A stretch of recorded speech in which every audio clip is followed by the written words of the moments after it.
Welcome to It's a New Day. My name is James Young. And today my guests are... My name is Ken Lewger from Hillside Children's Center. I'm the residential director for the Greater Monroe region. Jim Boyer, Juvenile Justice Program Manager. I don't know which one of you want to jump right in here, but please tell us about the different separate agencies when it comes to the young people there. Because unfortunately, there are so many people who think when they hear the name Hillside, they think that it's just strictly a juvenile delinquent facility. So would you break down the different agencies that exist inside the Hillside agency? The Hillside family of agencies has 40 different locations throughout Western and Central New York. We serve over 12,600 families last year. The different affiliates of Hillside family of agencies, there's Snell Farm Children's Center in Bath, New York. We have Crestwood Children's Center here in Rochester, New York. We have Hillside Children's Center, which is the largest affiliate here in Rochester and throughout Central and Western New York. We also have Hillside Work Scholarship Connection that I'm sure a lot of people have heard about in partnership with Wegmans. We also have this Hillside Children's Center Foundation and the Crestwood Children's Center Foundation. So we do have an array of services that works with children and families throughout Western and Central New York. We have a lot of community-based services as well as residential-based services also coming to serve kids with different needs. Inside serving the different needs of children, do you have students there or young people there that have offenses from schools or maybe have gotten in trouble or being sent through the court system? Children that come to Hillside come to us through various sources. We do have kids that are placed through the court systems. We have kids that are placed through counties such as Monroe counties and other counties throughout New York State. There are kids that are placed through city school districts, through their special education department. We do have kids that are remanded to like our non-secure detention program from family court. And there are families that voluntarily seek Hillside out for services. So children and family come to Hillside for various reasons. You do have part of your facility where you do house some people there? Yeah, we do have residential campuses where the children actually live there 24/7. We do have awake staff that are awake at all times with the kids. There's a residential campus down in Bath, New York, Snell Farm Children's Center. There's a 28-bed campus there. We have Crestwood Children's Center residential campus here in Rochester. We also have our main campus that's located at Monroe Avenue.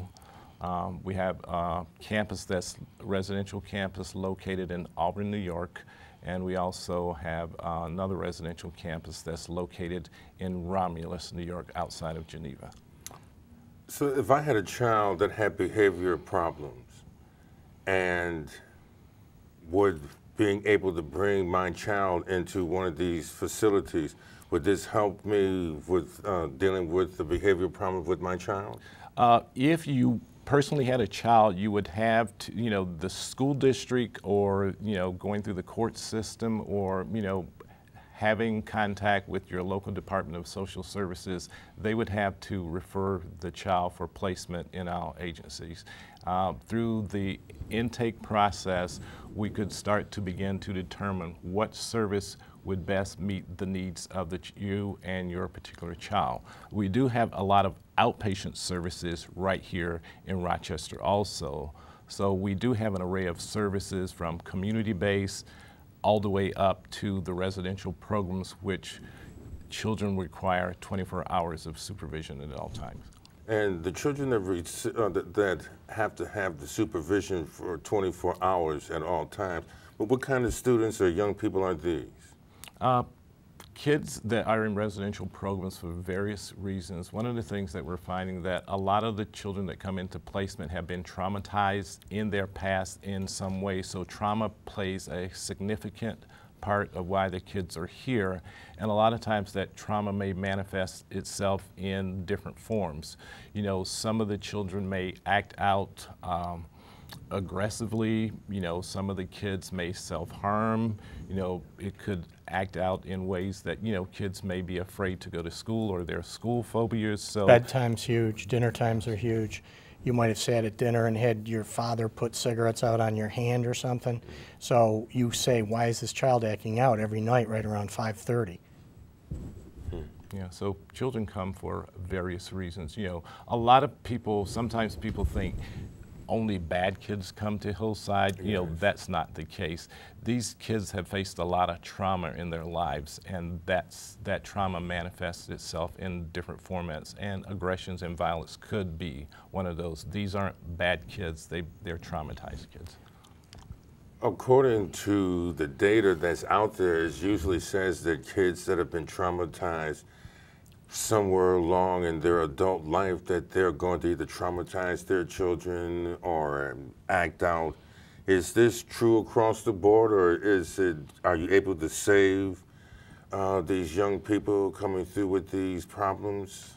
How does all of that work? I would say that if you work with the kids and their family and you provide treatment to the trauma, those are going to grow up to be resilient and healthy kids, and they're not going to repeat that pattern. I think what you have when there's no treatment that's available to these children and family, you find that cycle repeating over and over again. I think that's a key word, resilient. These kids are amazingly resilient. Right. And for what they've gone through and what they've encountered, they're amazing. They really are. Well, naturally, without mentioning any names, but can you give an example of resiliency of a child, like you're saying, a child being burned at the dinner table, or can you just come off with a particular case that perhaps maybe just stuck with you? I've been involved in this agency for 33 years, so there's many tales of children that I thought, wow, that child's really going to have a tough time making it or never make it. And then they come back, they come to see you, they bring their children, they tell you they've been to school, they tell you the job they've encountered, they'll use you as a job reference. I mean, and so many of these kids, I mean, I remember one young lady was there from the time she was 8 till the time she got to be about 17, and she ended up having some problems, but always keeps in touch with me. And she is at MCC, she's got a couple kids, she's a single parent, but doing incredibly well. And I just thought, if this child can do it, everybody can. Because she had a rough start. So I was kept referring to young men, but I see that you have women here too, young girls in the facility as well. Mm-hmm. Okay. Girls are tougher than boys to deal with. I know. There's a lot more going on there. Oh, absolutely. Would you like to speak on that? As far as the difference, what's going on with the young girls? I've noticed, for me personally, I have a niece, a grandniece. She's 18 years old. I'm telling you, she's only 3 feet tall, but this is the meanest little thing that you ever seen in your life. Will fight you in a heartbeat. Is not afraid to fight. I mean, you would think a girl would be afraid to fight a boy. I mean, she starts the fights. So, I mean, are these things that you're seeing and experiencing? Oh, we have a lot of females that will fight anybody. I mean, from staff to other kids to teachers in school, just basically not going to hear no, and I'm going to do what I'm going to do. Part of this is family involvement or non-involvement. Part of it might be trauma. Part of it might be neglect. I mean, it's pretty bad to have abuse, but it's also bad to be somebody who's got their kid out at the age of 10 driving a bike at 3 o'clock in the morning. There's not proper supervision, there's not proper guidance. And that's not just the city, okay? Because we service Monroe County. And everybody wants to downgrade, the city, but it's in every community. Yeah, and one of the things I can also say in regards to working with girls, a lot of people will say girls are very challenging to work with.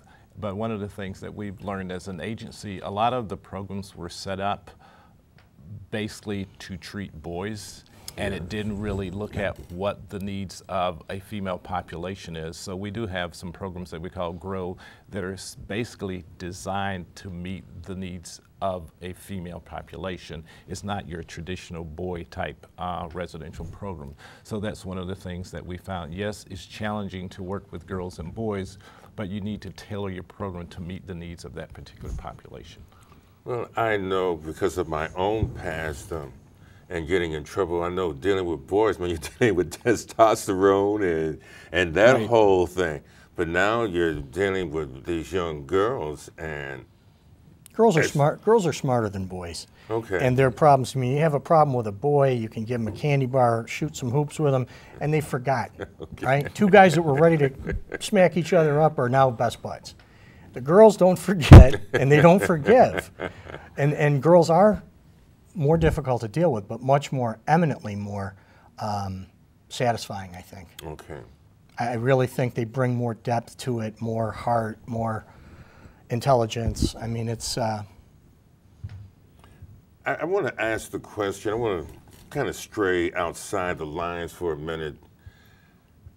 Are the children, from your 33 years of experience, are children getting worse, or are they basically the same? I mean, are children the same as they were 33 years ago, or are we having now a bad group of kids? I mean, is there such a thing? I mean, I don't know, maybe 33 years ago, the main thing, probably a child coming through there would perhaps maybe were behavior problems or something like that. Now, because of the level of violence and where we are today, has the clientele changed? Has that child changed? Has that whole flow of being bad changed? Well, I think it's difficult. Like when Ken was explaining all the programs, Hillside's so multifaceted. I mean, you've got young kids, you've got middle-aged kids, you've got older kids, you've got girls, you've got boys, you've got different races, you've got different heritages, you've got different diagnosis of kids. And kids that are placed in an OMH system, and OCFS system, and the DD services. I know I've got that name wrong, but it's all different. So it's so specialized. And a lot of the problems are the same. I think that there's a lack sometimes of family involvement, but that's not always the case. And I also think there were a lot of violence and a lot of violent kids and a lot of mental health issues years ago, just not so many of them. I don't think the kids are worse. I just think there's more of them that have the issues and the problems. And would it also be maybe too that because of shows like this and because maybe of the media, we have brought this now into more people's living rooms, because maybe back then we may not have aired a show such as this? That could be, one possibility. I think as time has gone on, we've gotten better at identifying children and families that are in need of help. And I think, like Jim said, I don't think kids are worse now than they were in the past, but I think you're finding more and more of them. And I think that may be because of shows such as this, that people are more aware that there are services out there to help support them when they're in time of need. I think families are less reticent to ask for help. It's like, I have a problem, I love my child, and I don't want to lose he or she. So they're coming forward now, and Hillside's made a huge effort to include families in every aspect of the kids' program and services. And I think it's made a change and a difference. And I think it's made a difference in community, their perspective of how we do things or why we do things. When the young people come through, do they only come through one time and then that's it? And if they get in trouble, then they go somewhere else to another institution? Or do you have recidivism? Do you have repeat offenders that come through the program? It will depend on what program that you're talking about. If you look at the non-secure detention program, is short-term detaining kids until they go to placement. You may see kids recycling through that program again because they're held there for a short period. They may return home with some counseling in place or some type of community supervision, and that may not be enough, so they may come back through that program again. So with non-secure detention, just the nature of the program, you may see kids returning through programs. When you look at some of the out-of-home programs or community-based programs that children and family go to right in the community, families and children can go there for a while, and they may feel that they're in no longer in need of services, and for whatever reason, at some other point, they have another crisis, they may have to return to that services again. Same thing with some of the residential programs that we have. There are some children that come into our residential programs that do quite well in the residential programs. They return home to their families, and there may be some crisis where they may need that short stay in residential again just to get past that current crisis they're in.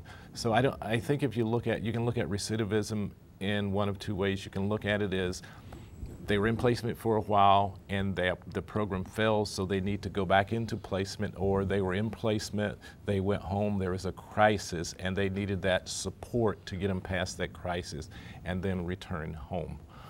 So it will depend on what you define recidivism is. Okay. There are children that come into our residential programs and their needs are so great that we're not able to manage them in our current residential programs, because all of our programs are open programs. They're not locked, they're open campus situations.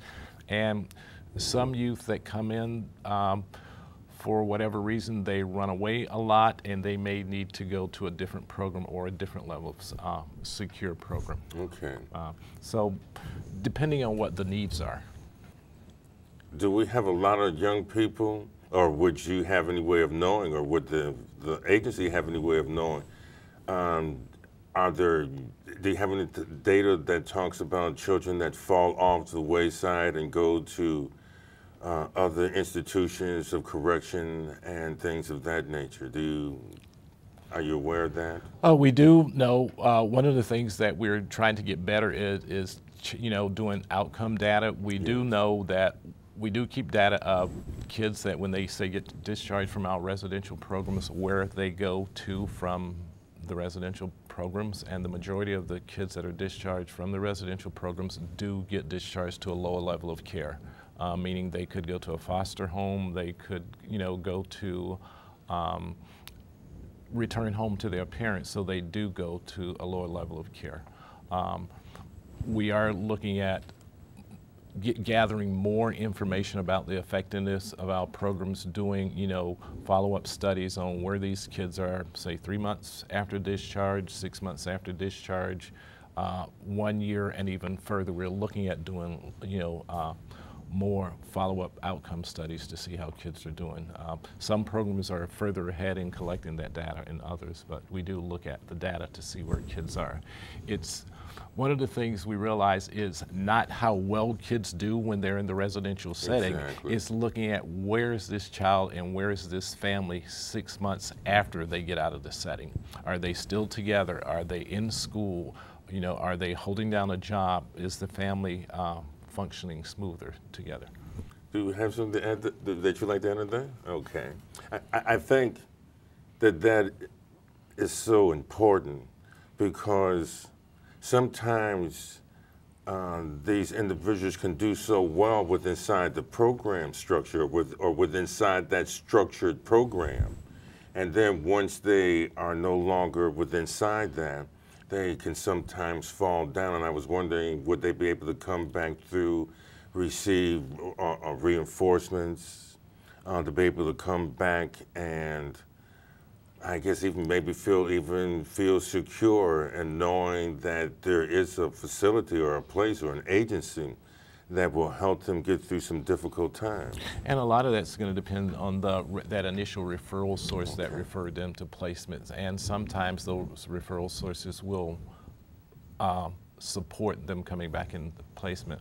One of the things the Hillside started doing about, I think it was in 2010, is what we call family finding. It's like a six-step process that we go through with children. We find all of the resources that we can to build these natural supports around the family. So when, say, a kid leaves programming, we identify a certain number of family members who are committed to that child. So when they leave, whenever they need support or the family needs support, there's that caring network of adults that's there. Because one of the things that, if you look at what truly matters in the success of children when they are discharged from a residential setting, is to have that supportive network of adults around them. So that's something that, as an agency, we're really committed to building those networks around the children. We also are engaged in a Building Bridges project with Monroe County, where we have a child and family team, which in essence is the family and the child picks out who they want to be part of their natural support team. So they're the one that drives the treatment. So when the kids and the family are discharged from the program, they've already created their natural support of networks around them, whether it's a teacher, a coach, or a pastor, or whatever. The team is building those natural supports because you have the natural supports and you're more successful in the long run. You have someone to, you know, rely on. If the child and the parent are having, say, their disagreement or argument, I can go call Uncle Bob or whatever, or I can call my coach because they've committed to be there for this child. I think that that's a great program that you're talking about, because unfortunately, when people are coming home from prison, the very network that you talked about, this is the very thing that many of them need. Mm-hmm. And I find that what you're doing with these young people, to make sure that that network is set up as in place to help these young people to stop from falling through the cracks. I think you need to pass that on to the correctional facilities. Well, and I think that you could do a show, you actually should do a show on Hillside Family Finding, because what we're doing is, like, we are, you know, training some of our clinicians right at the agency to do this, but we're also finding there are other counties throughout New York State, and there are, you know, some places in Canada also that we're actually training them to do family finding for the children and families that they work with, because the key is to have that forever network that's there for them. Exactly, because that means so much. I may not be able to speak about it from a young person's point of view, but I can speak about it from coming out of prison. And coming out of prison with no network, with no one that you can turn to except for the people right. that you associated with before you went in there. Right. And that's the biggest cause of recidivism in prison, is because this is what their network consists of. Whereas I see that here, under the programs that you are initiating in this agency, is that you've already taken a look at how this ends, of how the end should look with this. Mm-hmm. With the young people, how do they feel? How do they respond to this? Do they respond favorably to this program, or to the treatments, or to the things that, I guess, fit their particular needs? I think kids are going to respond positive if you figure out what is the need that's getting unmet, that's causing them to act out, that resulted to them being in placement. Once you find out what that unmet need is and you begin working with them, they respond very positively to that. With the family finding that we do that especially with kids who are freed, who for whatever reason parental rights have been terminated, or their parents are maybe deceased and they are in the care and custody of a county. Sometimes with those kids, those are some of the kids that may act out a lot while they're in placement, but when you really get down to what that need is, that unmet need is, there's no sense of belonging. They have no future, they have nothing to look forward to. But once you engage in the family finding process, because we look at starting where we would look at, say, the mother's side and the father's side, if we could find 20 relatives on each side, so there's 40 people right there that are somehow connected to that child. And then through a process, you make contact with those. We even make DVDs of the kids, having the kids talk about what is it that they're looking for out of life, out of a family or whatever, and that's shared with those 40 people. And from that, hopefully it's whittled down to, you might get 5 or 6 who say, I'm gonna make a lifetime commitment to this child. They have someone to look forward to. And there's been cases where actually a relative that the child never knew about, they never knew my brother had a child or whatever, and all of a sudden they become that permanent resource. You're my brother's, my brother's child, and I'm going to take you in. And once that connection has been made with the kids, you'd be amazed at the turnaround that you would see. The acting out kind of subsides because that belonging is now there. There's a hope for the future for that child. Well, the belonging, the trust, the rapport, and the fact that they feel safe. I mean, that's why we have such a gang problem. Yeah. Because these kids don't have a family, they don't have that support, and they have to feel safe. And whether it's through a gang or whatever, it all becomes kind of negative. And like you said, coming out of prison, people are coming out of some of our facilities, and it's like, okay, I don't want to repeat the cycle. So whether it's the home's the problem or school's the problem, you try to have to, and there's not a set way of doing things, because every child's different and unique.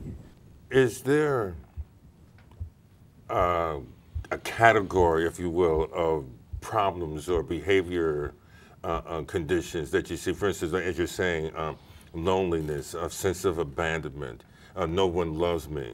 Is there a sense of some being more, or is there something across the board, or are there more kids that feel a lack of no one's paying attention to them, and this is perhaps maybe the reason why they're acting out? Is there one particular behavior problem that is greater than the other, or more pronounced, or covered by more young people than others? I can hit on one. You had asked about the young ladies. Yeah. Every girl who comes in our program, not every girl, but a large majority of them, want to be pregnant. They want to have a baby because they want to have a little me, so then I can have someone that's going to love me. And that's pretty scary, because that brings on a whole set of problems with STDs, with pregnancies, with parental issues, and all kinds of things. And I think there's so many issues, but that's one I could look to. Yes. Is this feeling of, like you said, nobody loves me. So I'm going to find somebody that's going to love me because they have to, because they're my child. I think if you look at some of the other programs, there's varied reasons why kids are in placement, whether they're the mental health diagnosis that they have, or whether or not some kids are in placement because of developmental disabilities. Some kids have been abused. There's an array of reasons why. So I don't know if we could necessarily land on this is the one or this is the most reason why kids are in placement, because trauma manifests itself in different ways in different people. So it's looking at how do we individualize the treatment to meet whatever that particular child need is.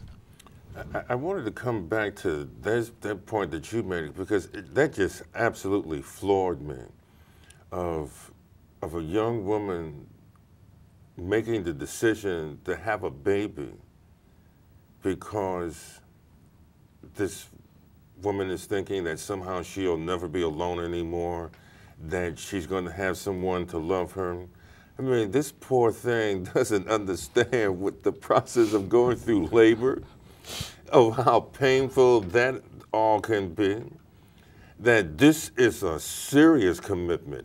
I mean, the fact of the matter is we as parents, we like to think 18, 21, you're out the door. They come back, though. Exactly. That doesn't work. As long as you're alive, your children are going to be in your life.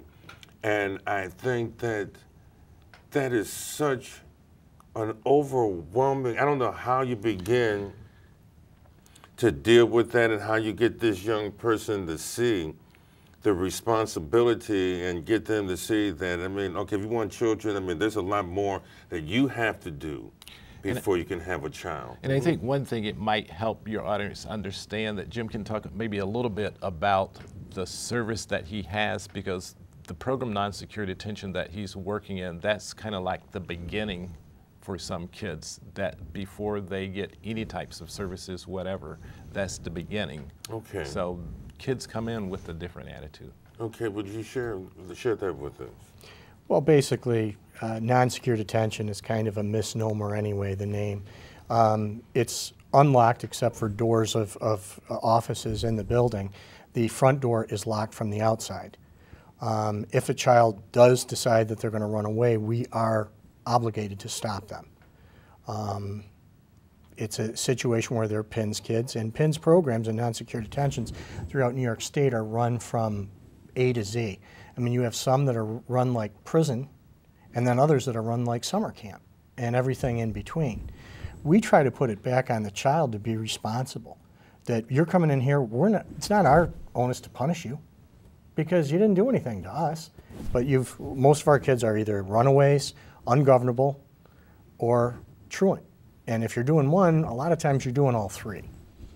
And sometimes there's other things in there that maybe they just haven't, there's court appearances and things that they've gotten caught for small things, but they haven't gotten the JD yet. But our kids basically, I hate to say this, but they kind of love it there, a lot of them, because they get support, they get care. We have schooling that goes there. They know that school is major, and they have to do well in that. And if they get their points and they get a good day, they're going to go someplace. They're going to go bowling, or they're going to go out to the Red Wing game, or they go to an Amherst game, or they go to U of R football game, or they go to the movies. I mean, these kids probably do more than most of our kids. But it's like, you earned this. And this is our way. And the support that the staff give the kids is monumental. I mean, like I said, I've got one kid who calls me. He's in his 50s. And he still well, I'm not, that shows how old I am. But I'm just saying that he'll call me, and he was one of the first kids I ever had. And he's always kept in touch. And the kids do that all the time. They come by, and like you'd asked, they'll come by and they'll ask, my parents just got divorced. I don't know how to deal with this because they were married for 25 years. And what am I going to do? Or I've got 5 kids and I'm doing this or that. They'll ask financial questions. They'll ask all kinds of different things because that's their support system. And some of us have been around forever. So it's kind of like, I've got so many kids that have come through North Haven recently that had their parents. And their parents will come in and give me a hug and say, hey, and it's like, really? So, I mean, it's just, it's non-secure detention, but it's so supportive and so giving and caring that I have a lot of kids that come in there and say, boy, I wish I could just join the group right now. On one side of this, as I'm listening to you, this is so scary to know that young people are in this state of being, and how they got there, I don't know, and I guess perhaps maybe those are some of the things that maybe through the agencies that you work out. But one of the satisfying things about this is knowing that this agency is there. I've had other people from the family of agencies come on and talk about all the different things that they do there. And I'm always impressed when I have someone coming on there, because it seems like all of you guys are all talking together, okay? It's because it seems like you're all doing the same thing together. And it seems like you're all getting good results together, and you're really moving this forward, because I wouldn't know how to deal with a young person coming to me saying that she just wanted to get pregnant so she wouldn't feel alone. I think that really says something about our community. I think that says something to us as human beings. Mm-hmm. I think that this gives so much relevance to the program that you were talking about, because I think that it is such a shame that, you mean to tell me in this entire community that this child can't find one person to love her? And you'd be surprised to find out how easy it is to find those relatives or the different people that care and want to be part of this child's life. You said one thing. I think Hillside has a group of very dedicated and caring staff. That's why we're in the field. That's why we do what we do day in and day out. We really care about children. We care about their families, and we care about the greater community also. And one of the beliefs you've got to have is that children and families can and will do better. That no one wants to be in trouble. No one wants to have to struggle. If they could, they will do better. So part of what we do is to work together with them is to help them find their way, so to speak, because they can do better and they want to do better. So we help them get there. And I would assume this, because I've met some young people that I've been talking to recently, and one of the things that one of the kids was telling me is that he just got thrown out of school, so he's in an alternative school now. Yeah. And he really did this so he could get away from his friends, because he doesn't really want to be a part of the gang anymore. So for 6 hours or whatever the school day is, this young man now is able to go to a different school, really relax. He loves being in school. He's doing his schoolwork. But now when he gets off at nighttime, when he leaves the school, as he calls it, he's got to go do his work. He's got to go back to his group of kids. And this is when they're out there doing their underground work. Right, and some of the things that we do with kids that even come up into the residential program, realizing that, there are gangs out there, but we also try to connect kids to positive things to do in their community, whether it's connecting with some of the community centers, and it's also looking at, do we provide some type of other training? Do we connect them with some vocational type training in the community? Do we get them a part-time job or whatever? If you look at with Hillside's Work Scholarship Connection, which works with at-risk kids within our local high schools, when you look at the graduation rate, that they're working with those kids. There's a mentor that's assigned to those kids that, help them during their school day, but there's also providing some job training skills for those young people, and then also finding employment for them. And a lot of those kids that finally graduate from high school, they do end up going to college and doing something productive with their lives. So, it's finding the positive things that kids can do out in the community, getting a little job so they can have money in their pockets, so they're not out selling drugs or whatever. It's finding the right things to do. Setting up these programs, the one where you're going out helping to find the extended family and things of this nature, how long has that been in existence? Is this something relatively new? Hillside just started out family finding. I think it was in 2010. Okay. Yeah, Kevin Campbell. Within the last couple years. Kevin Campbell, who is the person that created this program, and Hillside partnered with him, and he's part of the Hillside Institute of Learning.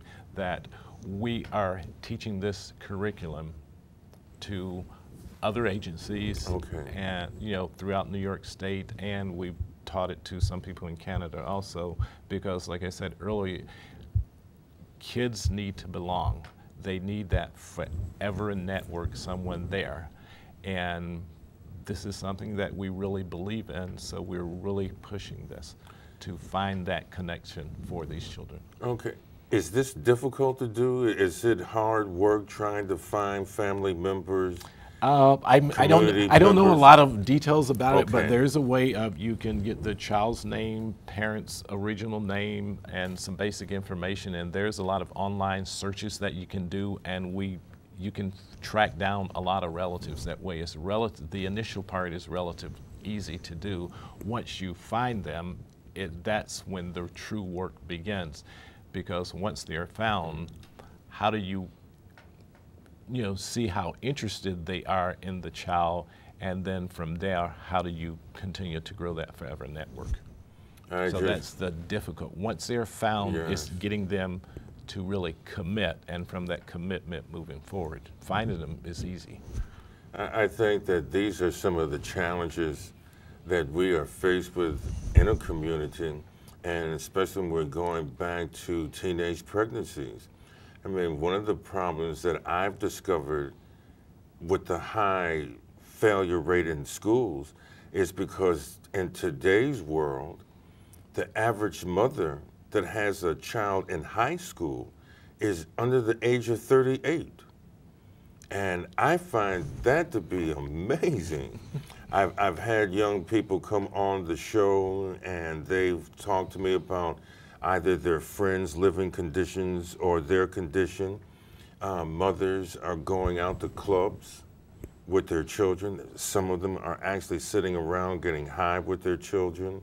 So how difficult is this process when you're going out finding other members of this family? I just would wonder, what does that look like? How does all of that finally come into a mix where now you finally have a group of people that will be in this forever network that you're talking about? I mean, you may find that 40 people that are somehow connected to this child, and from that 40, maybe 10 or less may be the ones that will agree to that next step to get together as a meeting. And from that 10, that's, like I said, that's when the work begins. It's not that difficult to find them. I think one of the things in the past, what we maybe done is that we look at, say, a single mom comes in. We may look at the mom's side of the family, and we may forget the father's side to say, oh, the father's in jail. That's not a resource. But the father may have brothers and sisters and other relatives who are very successful in their life. So automatically, because the father's in jail, we may have just thrown away half of a child's resources right there. One of the things with this process, we're looking at both sides of the family. So that increases the number of people that you can find to support the child. Okay, would this be able to extend itself outside the family? If there were community members that showed an interest and to be in that forever network? And let's say if there were no family, should the community be able to step up to? Yeah, family finding is one of the processes that we look at, that we try to find family members, but we also look at with our Building Bridges project working with Monroe County is we have a child and family team, and part of that child and family team is families and children, they can identify who they want to be part of their supportive network, who their treatment team's gonna be. So they can decide whether it's other family members, or it could be a pastor, it could be a coach, it could be a teacher, it could be the next door neighbor. So the family decides who will be their supportive network, because one of the keys to success also is who's going to be there to support the family when all the paid providers are gone. So the goal is to have all of those natural community supports. The community is the one that's going to make a difference, because when the child leaves residential and the family is back in the community, who can they pick up the phone and call right then and there? It could be the next door neighbor. It could be their minister. It could be a coach. So yes, you can include family members, but it's better to include other resources also to support the child and family. Well, if we look at what's going on in the newspapers and we look at this unbelievable failure rate in the school system that we have here, and just in the city of Rochester, one would think that you guys are really busy. And the other part of that is that if you have all these young people in there doing the work that you're doing, working with them, and yet we have what's going on in the school district. As a matter of fact, we have a larger number of students who are failing than are graduating. And I think that in itself is a whole issue that we need to be looking at. I mean, how could we have the majority failing? Now, because I'm in business, when you have a business and 53% of your business isn't working, it's time to get rid of that business. Right. Okay, and I think that this is the same thing that is happening with the school system. But apparently it seems like with the way that the way that this is designed, with the programs, I guess this gives this agency a greater opportunity to work with young people, to find out some of the problems. because I notice in the school district, I mean, we may have some of the same kids with some of the same behavioral problems, but what is happening here, because this is a school setting, if you don't learn your ABCs, that's just too bad, and we don't care if you had a bad day or you didn't eat or your mother's out doing whatever. And I think that perhaps maybe if we could get the school systems to start maybe looking at what you guys are doing, utilizing the programs, maybe we could have a greater graduation rate. We get a lot more support than the city school districts do as far as being in a classroom. And when you're talking about Rochester, you're talking about the 11th highest poverty rate in America. Yes. Yeah. Okay? So if I'm a kid and we don't have any hot water and we don't have any RG&E, or we had one program that we were running where the mother was running electrical to her other son's house. They lived side by side, but there was no food in the house, no nothing. So there's really the impetus to go to school, you know, and then they sent truant officers out. But I mean, people like this don't have money and they're not paying money for rent, so they're moving every 2-3 months, one step ahead of the landlord. So my teachers in my programs are city school district tutors, and they do an incredible job. So I just want to put that out there too. But they also have the support of staff, so they don't have to deal with problematic children. My staff will deal with them. Yes. So you're talking about it would take a concerted effort with the community, whether it's faith-based, whether it's whatever, that people were involved and all on the, you know, maybe not on the same page, but at least in the same book. But that's what the success of your program is, because you have that. And that's the reason why we're failing, because we don't have that concerted effort. I believe that if we were to institute several of the programs that you have with these young people, okay, yes, it may take that concerted effort, but if we're saving lives, what difference does it make? And isn't this the goal? I mean, that's what you're doing here at the agency. I mean, if it were that cavalier and free, why care? But apparently, we're trying to save, your agency is trying to save some children, so I think we should really have a massive all-out attack against this. Yeah, we're working with children and families. Yeah, we are saving lives, but we are only a small portion of that. It's going to take a community concerted effort with a lot of agencies working together and a lot of community people working together to look at, so what are we going to do about this? Because Jim said the poverty rate in this area is very high. And a lot of times when kids and families' basic needs aren't getting met, it may manifest itself in other ways. And those are the people looking for services. Those are the ones where the kids aren't going to school, but they may not be going to school because they're hungry or whatever. So it's a bigger community-wide effort that we should all be working together. I've had workers that told me, this one gentleman was from the Bronx, and said that his mother used to tell him, shut up and go to bed, you'll eat when you go to school tomorrow. So he was one of my best workers because he was in tune to all this, because he'd gone through it, you know, and wasn't mom was doing anything wrong. She just didn't have any money, Exactly. and they had a lot of kids, and it was like, well, you'll get something to school tomorrow, but there will be no dinner tonight. I mean, all the violence that goes on, and the outcry doesn't seem to be heard.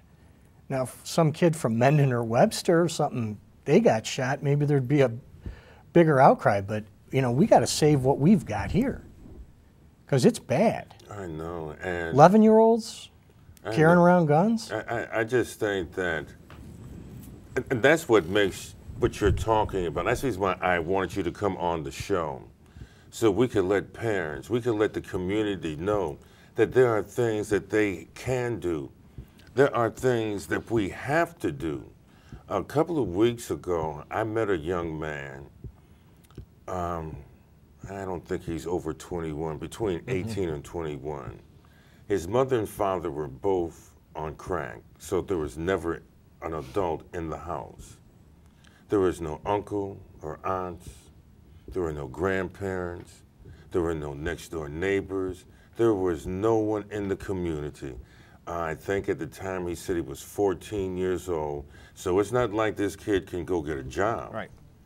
Okay, so he had to go out and do the street hustle so he could take care of a 7-year-old brother and a 4-year-old brother. Now, who is the victim here? Now, That's not uncommon. see, what we would think because of this kid out here participating in these criminal activities, at first glance, we say, oh, look at this culprit. But the reality is that this poor kid is truly the victim. And now this kid, along with so many other kids, are painted with this brush. I do it myself. I drive into a neighborhood that I may not think is up to standards, and the first thing I do, I paint every kid out there with this brush. Oh, look at these hoodlums. But when we peel this back, and I guess that's maybe fortunately or unfortunately that you guys have the opportunity to do, you're getting ready, I mean, you have the opportunity to see that these are not necessarily bad kids. Perhaps it's just some bad circumstances, bad situations, some bad things that are happening to these kids. Right. It's like when you say, when you peel it back, then you start looking at, so what is the trauma that this child is faced that they're doing this, and what is that need that's not getting met? That's why this 14-year-old is stealing or whatever. So look at it from that standpoint, that what's the need that's not getting met, and how has this child been traumatized? And if you believe he would do better, or the family would do better if they could, so how do you work with them to make sure that they can succeed? Because they're going to want to succeed. Because if I'm a parent and I have a child, I'm going to want what's best for my child. And people out there, they want what's best for their child. I also wanted you to come on the show so members of the community could hear what it is that you do, the population that you are serving. And I'm hoping more than anything that when the viewing audience looks at this show, that if we can't make them do it out of love, maybe we'll shame some people into caring. One of the things Dr. King said, the only thing worse than the noise of bad people is the appalling silence of good people. And from what you're sharing with us today, we need some good people stepping up to the plate here. We need some good people coming in, showing this community some love. We need people in this community that perhaps before they even get to Hillside, Right. that we need to be serving and handling these children better. Yeah, how can we intervene and work with the kids before they get to the need for that residential setting? Let's intervene a lot quicker. Well, when I asked that, how can we get the community to participate? I know that there are several programs. I know that you have a grandparent program, but let's say that this isn't a grandparent. There's no relationship to this child. How can someone from the viewing audience call up tomorrow or Monday after they see the show? They can call our main number, our service integration number at 256-7500 if they got a question about any type of service or they're struggling with a particular situation. They can tell them what that situation is, and that worker can direct them to, if it's a program within Hillside or if it's a community resource that they can tap into.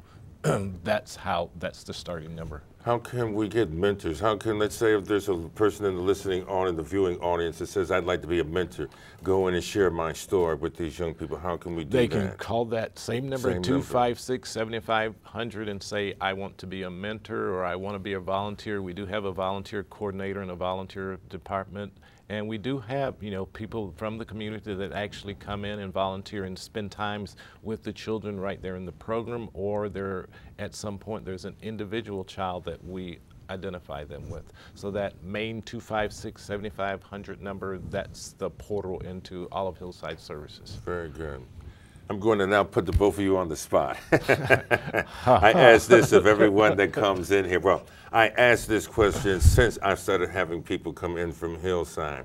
And the question that I've asked everyone so far is the stress that you guys are under.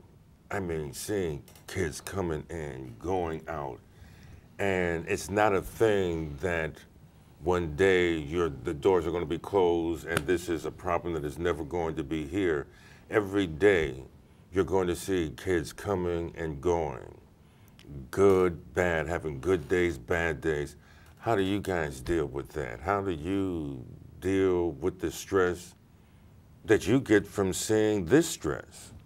I can say, for me personally, Hillside is their commitment and vision of what the agency wants to do, that there is a great group of dedicated employees that work at Hillside, that internal support that you get in working with the staff that's there, and also seeing that parents and kids do get better and what we do does make a difference.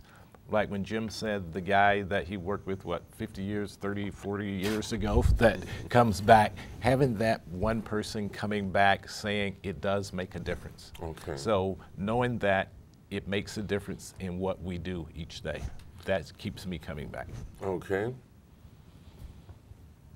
I got to be honest with you, after 33 years, there's been maybe a handful of times that I didn't want to go to work. Okay. So if you can do that, and you know, it is tough sometimes. There's a lot of tears and prayers involved too. And I tend to be very emotional. But these kids will break your heart, and their circumstances will break your heart. But that's not what we need. We need to work, and we just need to show them that they can trust us, that they observe from our behavior and our demeanor that we're there for them, and then there's nothing they wouldn't do for you or for themselves, because that's what you got to get. It's not about trying to make me happy. I want you to be happy. And I always tell all my kids, I don't care if I see you in 10 years on the street and you're a garbage man, you're a lawyer, a doctor. I just want to know that you're happy. This hour has gone by. I'm cramming. They've already let me know we're almost there. I got to cram one more question, or say one more thing. The reason why I ask you that is because I want the community to understand the stress and the things that you guys are faced with, taking care of our children, helping our children become better citizens in this community.